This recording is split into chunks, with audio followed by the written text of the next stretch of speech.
emas masih menjadi pilihan instrumen investasi masyarakat. Banyak memang kelebihan dari investasi emas. Harganya cenderung stabil dan tak berpengaruh pada inflasi.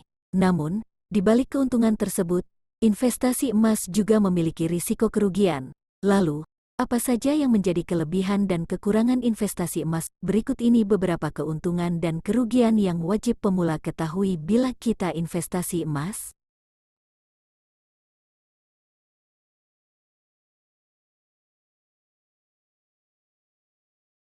Ketika inflasi naik, mata uang hingga instrumen investasi seperti saham dan obligasi hampir pasti turun.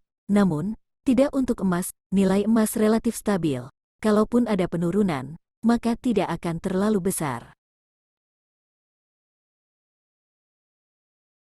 Dalam kurun waktu tahun 2020 sampai tahun 2023, beberapa kali bursa saham mengalami pukulan telak akibat melemahnya kondisi ekonomi. Analisis dari Federal Reserve Bank of Chicago menunjukkan bahwa harga emas cenderung meningkat saat kondisi ekonomi menurun.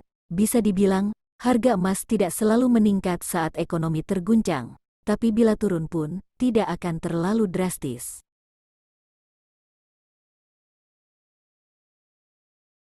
Harga stabil dan kuat dari gonjangan inflasi, hal inilah yang membuat emas minim risiko kerugian.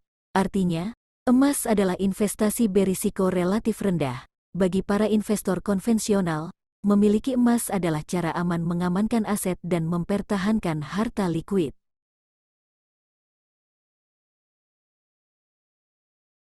Kelebihan lainnya adalah emas dapat dengan mudah dijual atau digadaikan dan diubah menjadi uang, kemudian diubah menjadi bentuk emas kembali.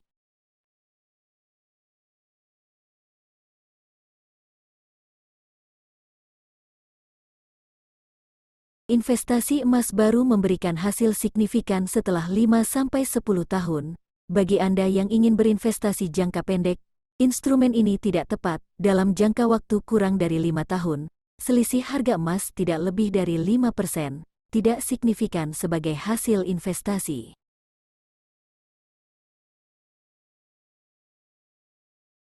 Karena tidak efektif sebagai investasi jangka pendek, maka emas juga tidak bisa menjadi pendapatan pasif yang menjanjikan. Lain halnya dengan properti yang dapat disewakan per bulan atau saham yang mendapat dividen per tahun, emas hanya akan menjadi pendapatan saat dijual saat harganya meningkat.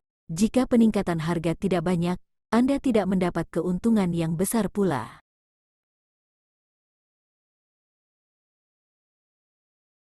Biaya transaksi juga menjadi pertimbangan sebelum berinvestasi emas. Biaya tersebut termasuk biaya penyimpanan, potongan harga saat penjualan emas, biaya pencetakan emas, saat ingin mencetak emas digital ke bentuk fisik. Asal tahu saja, semua biaya ini adalah tanggungan investor, sehingga dapat mengurangi laba investasi, belum lagi harga buyback emas yang lebih rendah dibandingkan harga belinya.